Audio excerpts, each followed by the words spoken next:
G'day guys, it's Ross here out in the garden. Now it's the start of August, we've got a month officially left of winter and spring will kick in. I mean, some of my trees are already budding, so it's really time to start getting some of my veggie garden ready for spring. Problem is the veggie garden is on the north side of the property. So it's over this side and it's a little bit further up the property, it's probably 50 metres away. And as the sun drops down in winter, it drops down behind some trees at the reserve next door, and I don't get the sun. So I have a beautifully producing veggie garden in summer, but in winter, I try and grow things like brassicas, and I've just been failing every single year. The soil's fantastic, it's getting all the moisture it needs, everything's there except the sun. So I've just got to the point where I've given up. Now this area here is where my citrus are. So I've got some orange trees, a lemon, and over here a couple of new mandarins. And I've been terracing this area with all of these blocks, which I've picked up secondhand. I've picked them up all for free. There's a couple of different varieties. There's slight variations in colour, but at the end of the day, it's the right price and I'm repurposing some material, and who really cares if there's a very slight variation in colour. So as I'm going, I'm filling the area up. Now, I've got this area here with nothing in it. And what I've decided to do is I'm going to use this to put in two of my brand new, well, I should say secondhand grow beds. Now I picked these up for $50 each. They're big, they're about 1.8 meters long, they're 800 high and they're about 600 wide, so they need a lot of material in them. I've got two more that I also picked up, along with all the other veggie gardens that already exist that have to be emptied, moved and refilled. Now they come with all of their own material. They've got a combination of soil and organic material. These ones don't, they come with nothing. So what we're going to do is I'm going to show you how we'll set one of these up in this area, and we're going to use lots of bulk material. And thankfully I have lots of bulk material. It's got stuck into it. And step one is leveling the area. And I'm just using a soil leveler just to get that as level as I can. That's just finishing off really, because I've already spent about 10 minutes doing that. And what I also did was check the level. I'm also going to do it this way.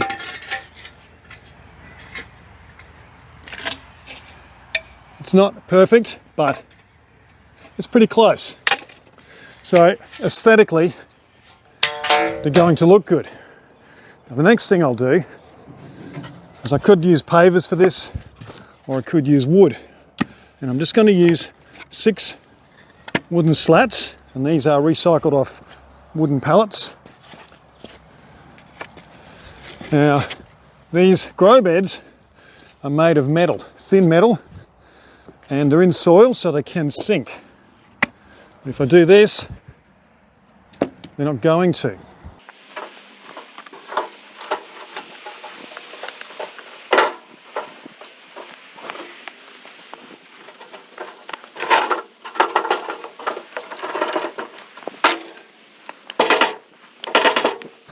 Now the options I have is I could just go and get some soil, and I could get some loam and fill it up and pretty much plant into it straight away. I'm not a fan of just using loam in these beds. It can compact over time, and I'd actually prefer to go organic. Now here's the thing, you only need the first 30 or 40 centimetres of the surface to be a growing area. This does not need to be. So you don't have to fill this up. Now these beds came with a whole lot of plastic fillers, which I'm not a huge fan of. I could have put those back in and that would fill up the first probably 200 mils or 20 centimetres or 8 inches, and then I could just go above there with some soil. What I'm going to do, however, is the first step is I'm going to put in some star droppers first, and I'll tell you about those in a little while. Then I'm going to put in a heap of bricks that I've got, so some old bricks I cleaned up from a person's house as part of a job. And they will fill up the first 20-30 centimetres. They'll also help stabilise those star droppers, which will stick up above, and I can use those for trellising later to grow tomatoes or beans on. And I'll do those now so that they're in there, don't have to worry about it. Then I'm actually going to treat this like a hot compost. So I'm going to fill this full of horse manure, coconut fibre, pea straw, chicken manure, and some biochar. It's going to sink down, so I'm going to heat this up. It'll sink down in the coming weeks. And It won't be fully composted for 4 to 5 months. However, you can grow straight into straw.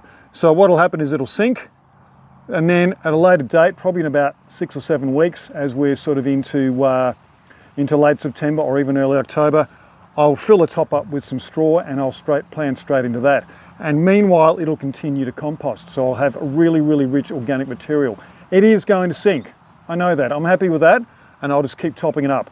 In a couple of years, it'll be like my other grow beds, which I built the same way. And they'll point where they only drop about this far each year, maybe 10 centimeters, 4 inches. And then I'll just top them up each year with some more compost and some rotted manure and some straw. So that's what we'll do. So let's get stuck into it.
For now, I'm turning this into a compost bin. It's going to be a hot composting bin because of the bulk. I need to fill it up with bulk material. Before I do that, I'm going to do an extra step. I've got a heap of 90mm pipe, but I've also got this. It's 150mm or 6 inches. This has been sitting down the back for 10 years. No point sitting there doing nothing. I've just drilled a heap of holes in it. I've cut it in 4. I'm going to put 2 in here and 2 in there. And they're going to sit just on the bricks. They'll sit up high, that's okay. As the compost is in there, all those holes are going to help it aerate.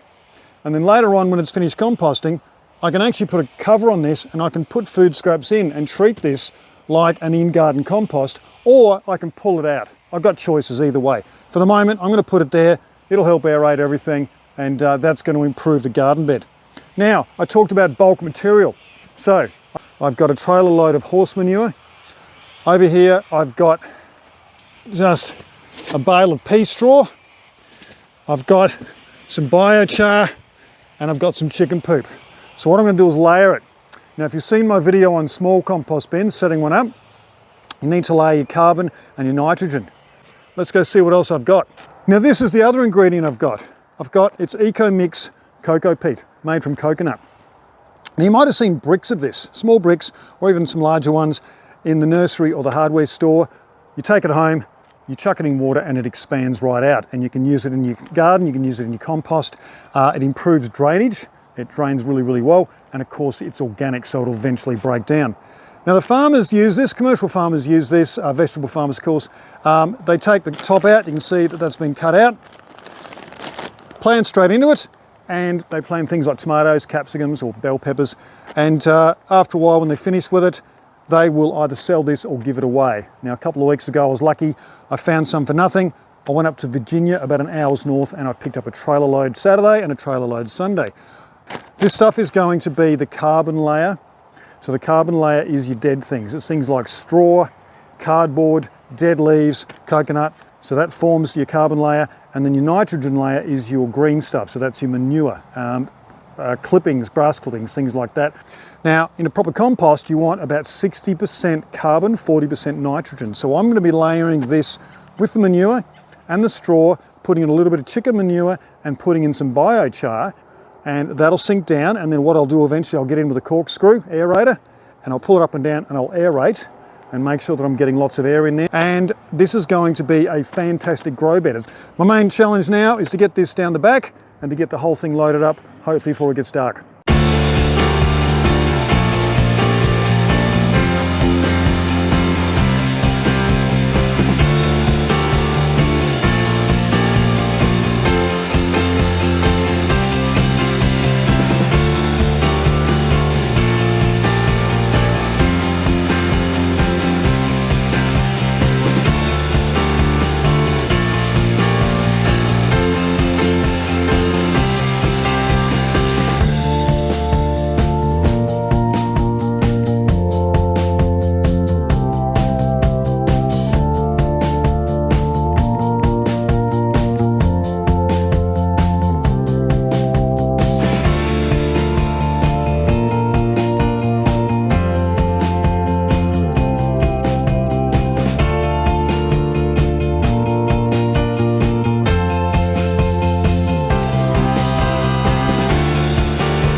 Right, so here we are, day 2.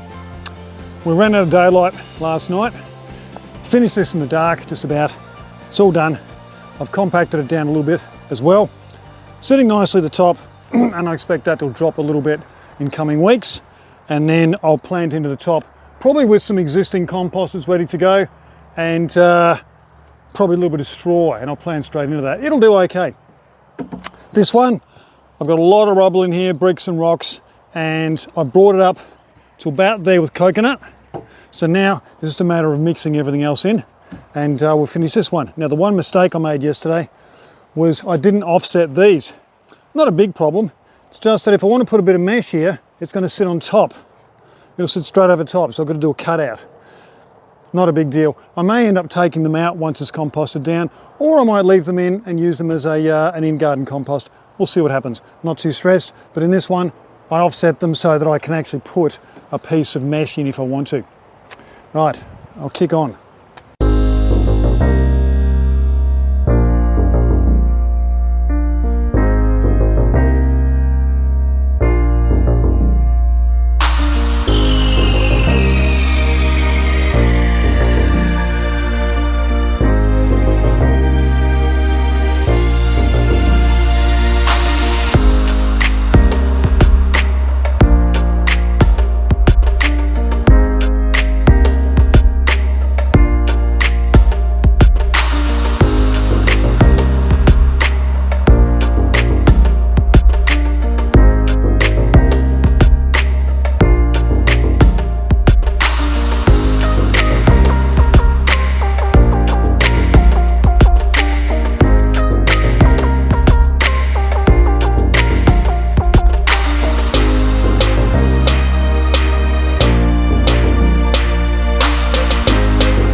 And there we go. I've got 2 brand new raised garden beds. Well, they're brand new to me. They're of course recycled. There's someone else's discards, and I'm quite happy about that. These things are $400 to $500 brand new. I picked them up for $50 each. $50, $100. The mulch was $50, so we're up to $150. And the 6-star droppers, the big one's $10.50, the little one's about $7. We'll call it $50 even. Around $200 for this project, and a bit of elbow grease. I did do a trip to Virginia, so that's 2-hour round trip to pick up the cocoa peat, and I used nearly an entire pallet filling these 2 up. plus a little trip down to Bridgewater to pick up the manure. That's only 15 minutes away. So altogether, 200 plus a bit of fuel, we'll call it 250. I ended up measuring these properly. They're 800 by 800 by 2200, longer than I thought. Now bear in mind, we're rubble to here, and this is all organic material, so about 600 of organic material. And there's enough organic material here to send this into a thermolytic process.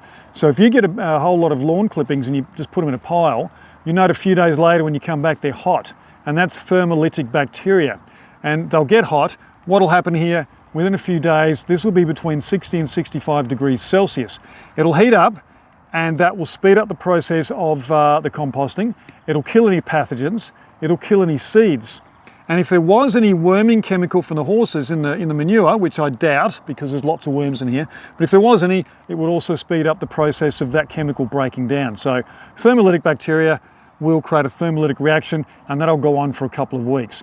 Now I've got 3 hot composting bays on the other side of the property. I filled them up and they dropped by about 40%. So that's going to drop down to, say, here. I'm going to lose about 4 to 5 inches. Perfectly fine. I'll come back in about 8 weeks, so we're talking middle of October. I don't usually plant out to about the 10th or so, and that's exactly 8 weeks away. And that's because that's just after the last frost. So first weekend in October is usually our last frost. What I'll probably do is put in some straw, some composted cow manure, and some of my own quite aged compost.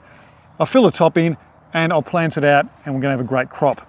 Now these here mean that I can run a string line, or I can also put a piece of mesh. So they're 1200 from there to the top, and mesh is 2400 by 12. So I can get a bit of mesh, trim it, and that'll fit perfectly there, and that'll give something for tomatoes or beans to climb up on, and that's why I've put them there.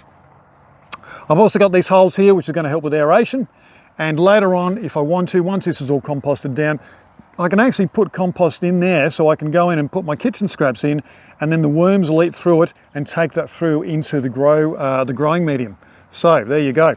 Now I've also got this pine bark mulch on the bottom. That does a couple of things.